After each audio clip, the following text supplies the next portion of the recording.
नमस्कार, मी विशाल परदेशी. या विशेष शो मध्ये आपलं सगळ्यांचं स्वागत.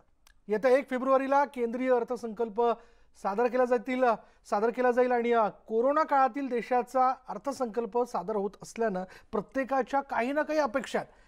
मात्र बजेट सादर करण्यापूर्वी देशातील नागरिकांच्या बजेटकडून काय अपेक्षा आहेत, म्हणजे मला काय वाटतं, तुम्हाला काय वाटतं, याचा आढावा न्यूज 18 लोकमतनं घेतलाय. त्यावरच खास चर्चा करूयात अर्थ आणि संकल्प या खास कार्यक्रमातून.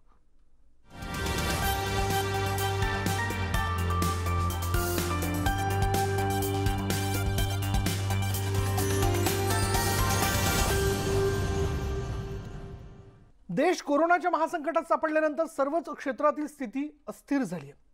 या कोरोना संकटाचा सामना शेतकऱ्यांनाही फटका जो आहे तो शेतकऱ्यांनाही बसलेला आणि यातून सावरण्यासाठी केंद्र सरकार अर्थसंकल्पात महत्त्वपूर्ण तरतुदी करेल. मात्र त्यापूर्वी शेतकऱ्यांच्या काय अपेक्षा आहेत, त्यांच्या मागण्या नेमक्या काय आहेत, पाहूयात. बजेटमध्ये शेतकऱ्यांशी तरतूद करताना हमी भावाची तरतूद मध्ये कुठलाही शेतमाल हमी भावामध्ये विकला जात नाही, तर तो हमी भाव मिळण्यासाठी ती आर्थिक तरतूद बजेटमध्ये करावी. आणि दुसरं असं की जे लाईट आहे ते 24 तास लाईट मिळालं पाहिजे शेतकऱ्याला. सिंचनाची व्यवस्था अपूर्ण असते, त्याच्यामुळे नगदी पिकं घेतले जातात. ऊस वगैरे, डाळिंब, द्राक्ष वगैरे अशी पिकं घेता येत नाही सिंचनामुळे. सिंचनाची सोय उपलब्ध व्हावी. आणि कांद्याचा जो नेहमी निर्यात बंदी, त्याच्यावरती जे निर्बंध लादले जातात ते निर्बंध लादू नये आणि कमीत कमी व्याजामध्ये शेतकऱ्याला पतपुरवठा व्हावा अशी बजेटमध्ये तरतूद करायला पाहिजे. कांदा हे जे पीक आहे हे रोजगार निर्मितीचं पीक म्हणून बजेटमध्ये त्याकडे बघितलं पाहिजे. कुठल्याही शहरामध्ये शहर बकाल न होता ग्रामीण भागामध्ये ते रोजगार उपलब्ध करून देतं, लाखो हातांना काम देतं. या दृष्टीने त्याच्याकडे बघितलं पाहिजे. त्याच्यावरती निर्यात बंद वगैरे करू नये आणि शेतकऱ्यांवरती 2 पैसे मिळाले तर ते अर्थव्यवस्थेलाच बळकटी मिळते. शेतकरी ते 2 पैसे बाजारपेठेमध्ये फिरून आणि त्याच्या विकासामध्ये हातभार लागतो. तर निर्यात बंदी सारखे निर्णय लादू नये शेतकऱ्यांना, कारण कांदा काही जीवनावश्यक वस्तूच्या यादीमधून आपण काढलेला आहे. तर त्याच्यावरती निर्यात बंदी करू नये आणि शेतकऱ्याला 2 पैसे मिळाले तर त्याचं आर्थिकदृष्ट्या तोही सक्षम होईल आणि त्याचा फायदा बाजारपेठेमध्ये पण तो फायदा होतो आणि बाजारपेठ पण सक्षम होते. प्रामुख्याने या बजेटमध्ये नाशिक जिल्हा जर आपण बघितलं, कांदा असेल, द्राक्ष असेल, मका असेल, हे पिकं प्रामुख्याने इथे होतात. आणि जर केंद्र सरकारने येणाऱ्या बजेटमध्ये जे काय परदेशी धोरण असतं, ज्यात प्रामुख्याने एक्सपोर्ट जर चालू ठेवली तर निश्चितपणाने तिन्ही गोष्टींना प्रचंड प्रमाणे चांगला भाव राहील, जेणेकरून शेतकऱ्यांना त्यात चांगलं उत्पन्न भेटेल. पहिला मुद्दा असा मला वाटतो. दुसरा, जे काही शेतकरी नियमित कर्जफेड करतात त्यांना जर अल्प दरात किंवा कुठलंही 0% व्याजाने जर कर्ज पुन्हा उपलब्ध करून दिलं तर त्यात शेतकऱ्यांना त्यांच्या जमिनीची बांधणी असेल किंवा इतर काही त्यांचे विषय असतील त्यात त्यांना हातभार लागेल. कारण की इन्कम टॅक्स असेल किंवा इतर काही सवलती असतील, 6वा वेतन आयोग, 7वा वेतन आयोग, ह्या सर्व गोष्टी कुठल्याही शेतकरी वर्गाला नसतात. म्हणून त्यांना एक आधार देण्यासाठी फक्त शेतकऱ्यांना कर्जमाफी किंवा एकदम अल्प दरात कर्ज उपलब्ध, एक्सपोर्ट, हे सर्व गोष्टी जर चालू ठेवल्या तर शेतकरी निश्चित त्याच्याच उत्पन्नातून भरघोस उत्पन्न करून देशाला देखील हातभार लावेल आणि देशाच्या उत्पन्नात देखील भर पाडेल असं मला वाटतं. आपण बघतोय शेतकऱ्यांनी काय अपेक्षा या ठिकाणी व्यक्त केलेल्या आहे आणि याच विषयी बोलण्यासाठी आपल्याबरोबर आहेत शेतकरी नेते विजय जावंदिया. त्यांच्याकडे आपण जातोय. विजय जावंदियाजी, आपल्याला प्रश्न विचारण्यापूर्वी मला खरं तर एक वाक्य जे आज शाळेतल्या प्रत्येक धड्यात विद्यार्थ्यापासून तर अगदी कॉलेजमधल्या विद्यार्थ्यापर्यंत सगळ्यांना शिकवलं जातं किंवा सांगितलं जातं की भारत हा शेतीप्रधान देश आहे. म्हणजेच काय तर भारताच्या अर्थचक्रामध्ये, घडामोडींमध्ये शेती या व्यवसायाचा सगळ्यात मोठा हातभार लागतो. लॉकडाऊनमध्ये लोक घरातनं काम करत होती, पण एकमेव शेतकरी असा होता की जो त्याच्या शेतावरती राबत होता. त्याच वेळेस त्यांनी खरं तर आसमानी संकटाला देखील तोंड दिलं, त्याचं नुकसान झालं. अशावेळी यंदाचं बजेट शेतकऱ्यांकरता कसं असावं असं आपल्याला वाटतं? फार छान प्रश्न तुम्ही विचारलेला आहे. याला आपण अन्नदाता म्हणतो. बरोबर. त्या अन्नदाता शेतकऱ्याची अनन्न दशा झालेली आहे. तो जे काही पिकवतो ते सुद्धा तो पोटभर खाऊ शकत नाही आणि तो आपल्या पोराला सुद्धा पोटभर देऊ शकत नाही.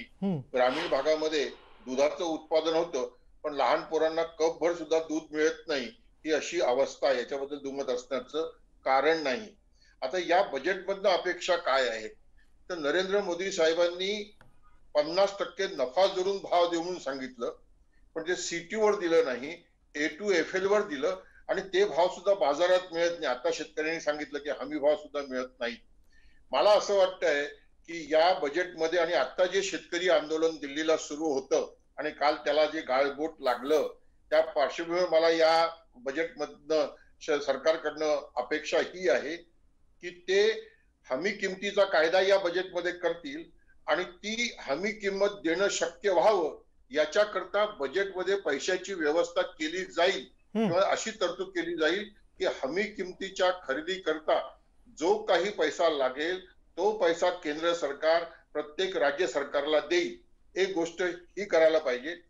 दुसरी गोष्ट ही की कोविडच्या पार्श्वभूमीवरच जे पॅकेज जाहीर केलं होतं 1,45,000 कोटी रुपयाचं, त्याच्यामध्ये मनरेगामध्ये फक्त 20 रुपयाची मजुरी वाढवली होती. मोदी साहेब आमचे प्रधानमंत्री नेहमी असं म्हणतात की शेतकऱ्यांचं उत्पन्न हे 2022 पर्यंत दुप्पट करायचं आहे. आत्ताच गृहमंत्री शहा साहेबांनी बेंगलोरमध्ये असं म्हटलं की हे 3 कायदे जे आणले ते शेतकऱ्यांचं उत्पन्न दुप्पट करण्याकरता आणलेले आहेत. मी मोदी साहेबांना पत्र टाकलंय की हे उत्पन्न दुप्पट कसं होणार मला कळत नाही, पण शेतमजुरांची मजुरी तुम्ही दुप्पट का करत नाही? जर तुम्हाला शेतकऱ्यांचं उत्पन्न दुप्पट करायचं आहे तर मजुरांची मजुरी पण दुप्पट करायची आहे ना. तर माझी विनंती ही आहे सीतारमणजी मॅडमना की त्यांनी मनरेगाची मजुरी या बजेटमध्ये दुप्पट करावी. जी 182 ची 202 केलेली आहे ती 364 करावी. त्याप्रमाणे बजेटमध्ये मनरेगाचं बजेट ठरवावं आणि ती मजुरी शेतकऱ्यांना शेतीमध्ये सुद्धा देता यावी. म्हणून ती 364 रुपयाची मजुरी हिशेबात घेऊन कृषी मूल्य आणि लागत आयोगाला शेतीमालाचा उत्पादन खर्च काढायला सांगावा, तो हमी भाव जाहीर करावा आणि तो भाव APMCच्या बाहेर विकत घेणारे व्यापारी जर देणार नसतील तर जो भाव ते देणार असतील तो भाव आणि सरकारने जाहीर केलेला भाव याच्यातला फरक भावांतर माध्यमातून द्या किंवा PM किसान सन्मान निधीच्या माध्यमातून द्या, ही माझी मागणी आहे. आणि एक सगळ्यात महत्वाची मागणी जी आता वीज मागितली, इरिगेशन मागितलं, पण महाराष्ट्रामध्ये आणि देशामध्ये तर 70% 60% शेतकरी हे कोरडवाहू आहेत. त्यांना पाणी देऊ हे गाजर 70 वर्षापासून दाखवलं जात आहे. मोदीजी, तुम्ही मनमोहन सिंगांचं मर जवान मर किसान बदलवण्याकरता सत्तेवर आलात म्हणून शेतकऱ्यांनी तुम्हाला सत्तेवर आणलं. कोरडवाहू शेतकऱ्यांचा विचार जरा आउट ऑफ बॉक्स जाऊन करा आणि कोरडवाहू शेतीमध्ये कमीत कमी धान्याचं उत्पादन घेणाऱ्या शेतकऱ्याला, मी फक्त धान्याचं उत्पादन म्हणतोय, मी कॅश क्रॉप म्हणत नाहीये, कोरडवाहू शेतकरी शेतीमध्ये धान्याचं उत्पादन घेणाऱ्या शेतकऱ्यांना रोजगार हमी योजनेतनं पेरणीपासून कापणीपर्यंतचं काम करण्याचा समावेश करून द्या. म्हणजे त्या शेतकऱ्याचा तेवढा उत्पादन खर्च कमी होईल आणि तो निसर्गाशी भांडू शकेल आणि बाजाराच्या अनिश्चिततेशी भांडू शकेल. हे एवढे जरी महत्वाचे बदल या बजेटमध्ये केले तर मला असं वाटतंय की शेतकऱ्यांकरता एक नवीन पाऊल आणि सबका साथ सबका विकास आणि सबका विश्वास याच्याकडे टाकलेलं पाऊल आहे असं मला वाटतंय. याचा विचार फार गंभीरपणे करण्यात यावा. विजय जावंदेजी, हे खरं तर मला प्रेक्षकांना आवर्जून सांगायचं आहे की शेती करणं हा अत्यंत कठीण टास्क आहे. शेतकरी ते करतो, हा जगाचा पोशिंदा, आपल्याकरता धान्य पिकवतो आणि आपल्यासाठी शेतात राबतो. तसं विजय जावंदे म्हणाले की काही वेळेला तो जे पिकवतो त्यातलं फार काही त्याच्या वाट्याला येत नाही, अशी परिस्थिती आहे.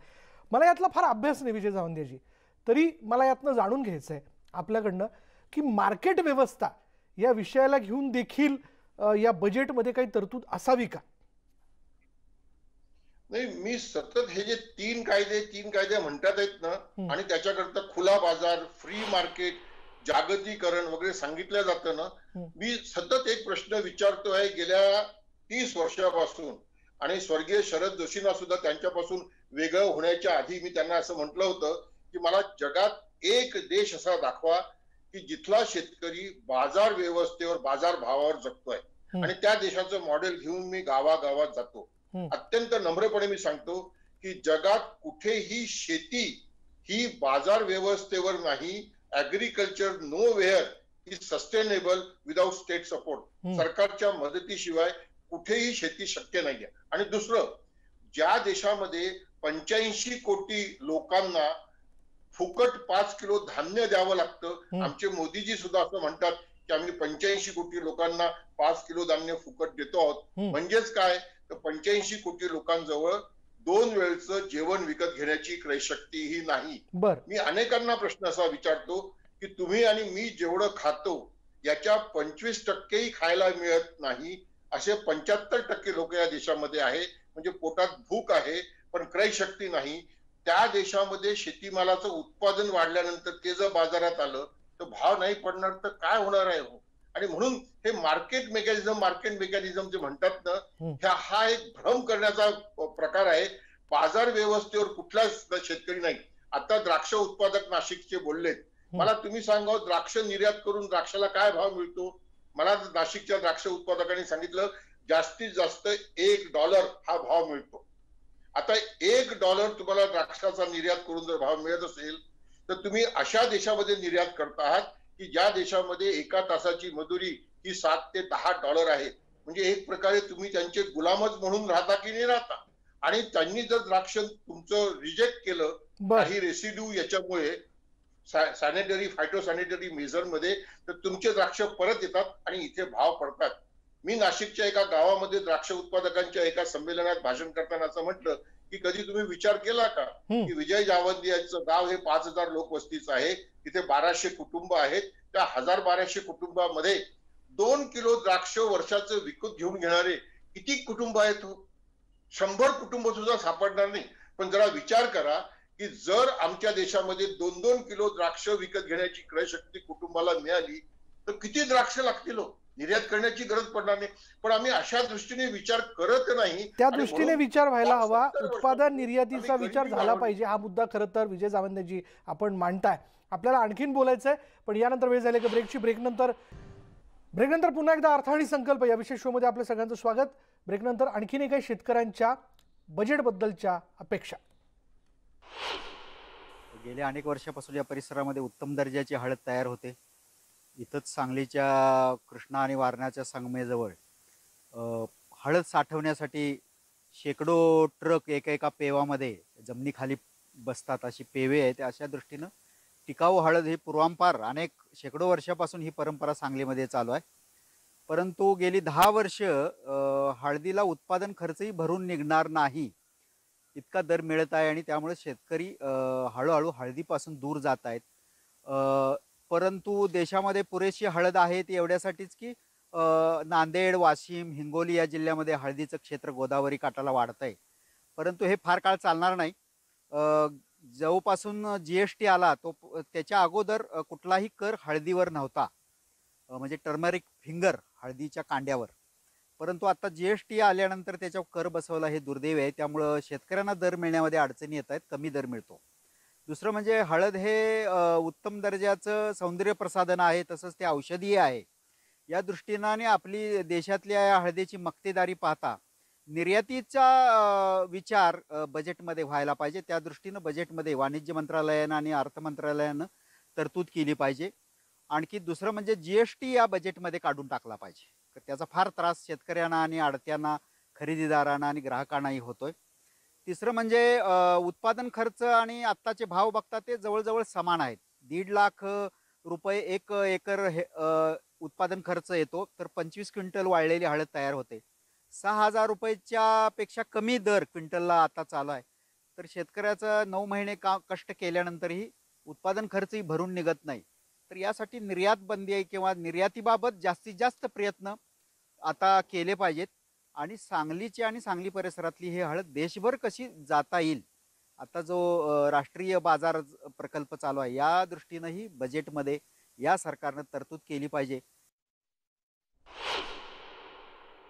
शासन जे सबसिडी देते, स्प्रिंकलर झालं, ड्रीप झालं, या गोष्टी पहिले घेताना पूर्ण पेमेंट दुकानदाराला करावं लागते आणि त्याच्यानंतर ती 6 महिन्यांनी 8 महिन्यांनी कधी होते किंवा नाही होत अशा ज्या अडचणी आहे शेतकऱ्याच्या समोर, हे सबसिडी कापून जर सरळ सरळ वस्तूची किंमत जर ठरवली तर जो ज्याची व्यवस्था नाही आहे अशी तो तरतूद करून तो व्यवस्था वस्तू घेऊ शकतो. दुसरी गोष्ट अशी की सबसिडी सहित पूर्ण पैसे द्यावे लागते. वस्तू जर 30,000ची होत असेल आणि 12,000 रुपये जर सबसिडी असेल ते 12,000 रुपयेसुद्धा आम्हाला द्यावे लागतात आणि त्याच्यानंतर ते सबसिडी येते नाही येत दुकानदाराकडे चक्रा मारा लागते. तर सबसिडी कापून जर आपण जर वस्तू जर दिली तर त्याचा एक फायदा शेतकऱ्यांना चांगल्या प्रकारे होऊ शकतो. आणि रासायनिक खत, बियाणं, औषधी, कीटकनाशकं याच्यावरती जे 18% GST लागून राहिली ही सुद्धा GST त्यातून वगळली पाहिजे. आणि ब्रेकनंतर म्हणजे या सगळ्या प्रतिक्रिया आपण जाणून घेतल्या शेतकऱ्याच्या. पुन्हा एकदा मी जातोय शेतकरी नेते विजय जावंदे यांच्याकडे. विजय जावंदेजी, हळद उत्पादक शेतकरी आणि इतरही मिरची उत्पादक असेल किंवा इतरही फळ उत्पादक असतील, काही मुद्दे कॉमन समोर येताना दिसतात. एकतर उत्पादन खर्च भरून निघत नाही, GSTचा मुद्दा असेल, निर्यात बंदीचा मुद्दा असेल. आता ह्या सगळ्या प्रतिक्रिया ऐकल्यानंतर काय यातलं विश्लेषण आपल्याला करावंसं वाटेल? नाही, फार छान त्यांनी मांडलेलं आहे हळद उत्पादकांनी आणि या आमच्या दुसऱ्या भावांनी की GST कमी केला पाहिजे. सबसिडी स्प्रिंकलरला जी मिळते ती वेळेवर मिळत नाही, तेवढे भाव कमी करून मिळाले पाहिजेत. मला असं वाटतं बघा, PM किसान सन्मान निधी 6,000 रुपयाची चर्चा खूप होते, पण GST लावल्यामुळे, डिझेलचे भाव वाढवल्यामुळे शेतकऱ्यांच्या खिशातनं किती पैसे काढून घेतलेत याची काही चर्चा होत नाही. दुसरं, आम्ही उत्पादन वाढवण्याच्या गोष्टी करतो. त्यांनी जे म्हटलं की गोदावरीच्या भागात हळदीचं उत्पादन वाढतंय, देशामध्ये सगळीकडे हळदीचं उत्पादन वाढतंय, कांद्याचं उत्पादन आता देशामध्ये सगळीकडे वाढतंय. जसं जसं इरिगेशन वाढतंय तसं जसं उत्पादनही वाढतंय. आम्ही उत्पादन वाढवण्याची व्यवस्था करतो, पण वाढलेलं उत्पादन योग्य किमतीत बाजारामध्ये जाईल आणि शेतकऱ्यांना 2 पैसे मिळतील याची व्यवस्था करत नाही. हरित क्रांतीचे जनक डॉक्टर स्वामीनाथन यांनी फार्मर्स कमिशनच्या रिपोर्टमध्ये एक्झॅक्टली याच्यावर बोट ठेवलेलं आहे. त्यांनी फार्मर्स कमिशनच्या रिपोर्टमध्ये असं म्हटलेलं आहे की agriculture growth should not be measured by how much production is increasing, but it should be measured by how much income of farmer is increasing. शेतीचा विकास किती उत्पादन वाढतं यांनी नका मोजू, तर शेतीचा विकास हा शेतकऱ्याचं उत्पन्न किती वाढतं यांनी मोजा. आणि मी स्वतः डॉक्टर स्वामीनाथन असं म्हटलं की तुम्ही हे हरित क्रांतीच्या जर विरोधात बोलतात तेव्हा तुम्ही म्हणत होता की उत्पादन वाढवा. त्यांनी दिलेलं उत्तर असं आहे की तेव्हा मी देशाचा विचार करत होतो, अमेरिकेच्या गव्हर आपण होतो म्हणून उत्पादन वाढवणं गरजेचं होतं. आता मी शेतीचा नाही शेतकऱ्याचा विचार करणाऱ्या आयोगाचा अध्यक्ष आहे आणि शेतकऱ्यांनी 2 क्विंटलच्या ऐवजी 4 क्विंटल पिकवले आणि त्याला 2 क्विंटलचा नफाही झाला नाही, तर त्या उत्पादन वाढीचा त्याला काय लाभ. मला असं वाटतंय की या दृष्टीनं बजेटमध्ये नुसती गोष्ट नाही की स्वामीनाथन आयोग लागू केला किंवा शेतकऱ्यांचं उत्पन्न दुप्पट करणार असं नाही, तर त्याचं इन्कम वाढवलं पाहिजे. आणि बघा, त्याच्याकरता आता सगळे राज्य सरकार अनुदान देतात आहेत. तेलंगणामध्ये तेलगू रयत बंधू 5,000 रुपये एकरी खरीपाला, 5,000 रुपये एकरी रब्बीला. आंध्रमध्ये 10,000 रुपये CMचे, 6,000 रुपये PMचे. मध्य प्रदेशमध्ये 6,000 रुपये PMचे, 4,000 रुपये CMचे. ओरिसामध्ये 10,000 आणि 12,000 रुपये शेतकऱ्यांना आणि शेतमजुरांना. म्हणजे सगळेजण मान्य करतात आहेत ना की शेतीला सरळ अनुदान देण्याची गरज आहे. मग मोदी साहेब स्वतः एक पुढाकार घेऊन पूर्ण देशाचं एक शेतकरी धोरण आणि सगळ्या देशातल्या शेतकऱ्यांना एक प्रकारची सबसिडी, एक प्रकारचं अनुदान, एक प्रकारचं इन्सेंटिव्ह देण्याचं धोरण का नाही स्वीकारत, का नाही हे नाविन्य ते निर्माण करत, त्याच्याकरता का नाही पाऊल टाकत मला समजत नाही आहे. आणि सगळ्यांना माहिती आहे की अमेरिकेच्या शेतकऱ्यांना $46 बिलियन सबसिडी बजेटमध्ये मिळते, युरोपच्या शेतकऱ्यांना 60 बिलियन युरोची सबसिडी मिळते आणि भारताच्या शेतकऱ्यांना 3 कायदे दिले जातात आणि बाजारावर सोडलं जातं. 30 वर्षात शेतकऱ्यांच्या आत्महत्या झाल्यात. काँग्रेसला दोष देतो आपण, पण आता भाजपचं सरकार आल्यानंतर त्या थांबल्या आहेत का? मोदीजी 14 वर्ष गुजरातचे मुख्यमंत्री होते, कापसाला भाव आज तिथेही मिळत नाहीये. मागच्या वर्षी CCIची खरेदी करावी लागली. मला असं विजय जावंदेजी, प्रामुख्याने सबसिडीचा मुद्दा आणि स्वामीनाथन आयोगाच्या शिफारशी ह्या यावेळी इम्प्लिमेंट झाल्याच पाहिजे, कारण कोरोनाच्या कालावधीतनं शेतकरी गेलाय असं आपल्याला म्हणायचंय का? मला असं वाटतं बघा, सबसिडी ही काही तुम्ही शेतकऱ्यांना भीक देत नाहीये. सबसिडी हा शेतकऱ्यांचा अधिकार आहे. बरोबर. मी वेतन आयोगाचा विरोध करत नाहीये, पण मी आपल्या माहिती करता सांगतो की 5व्या वेतन आयोगामध्ये 2550 रुपये कमीत कमी वेतन होतं. 6व्या वेतन आयोगामध्ये 7000 होतं आणि 7व्या वेतन आयोगामध्ये 18000 आहे. या प्रमाणात शेतमजुरांची मजुरी वाढली का हो? या प्रमाणात शेतकऱ्यांचं उत्पन्न वाढलं का हो? उत्तर नाहीये. आणि म्हणून मी तुम्हाला मोदीजींचं खरंच मी धन्यवाद करतो की मोदीजी स्वतः एका भाषणात असं म्हणाले होते कि किसान अपनी जमीन बेचकर अपने बेटे को चपरासी बनाना चाहता है. 6 वर्ष झालेत. आता जे बजेट येणार आहे, कमीत कमी या बजेटमध्ये असा एक सिग्नल द्या, असा एक संकेत द्या की शेतकऱ्यांच्या शिकलेल्या पोरांना आता नोकऱ्या तर कुठे मिळत नाहीयेत, पण त्यांना शेतीमध्ये माणसासारखं जगता येईल, एवढं उत्पन्न कमीत कमी मिळेल, एवढं तर आश्वासन द्या ना आम्हाला. अगदी हे चित्र तर निर्माण मूलभूत करायला मागणी आहे, मूलभूत मागणी आहे. हे बजेट खरं तर कोरोनाच्या सगळ्या कालावधीतनं आपण गेलेलो, यातनं आपण उभे राहतोय विजय जावंदेजी. आणि अशावेळी हे बजेट सर्वसामान्य भिमुख असावं आणि त्यातल्या त्यात बळीराजा भिमुख असावं. फार महत्त्वाचे मुद्दे आणि अपेक्षा या ठिकाणी आपण मांडलेल्या आहेत. धन्यवाद आमच्याशी चर्चा केल्याबद्दल. यानंतर अर्थ आणि संकल्प या विशेष शोमध्ये आपण इथेच थांबणार आहोत. पहा फक्त न्यूज 18 लोकमत.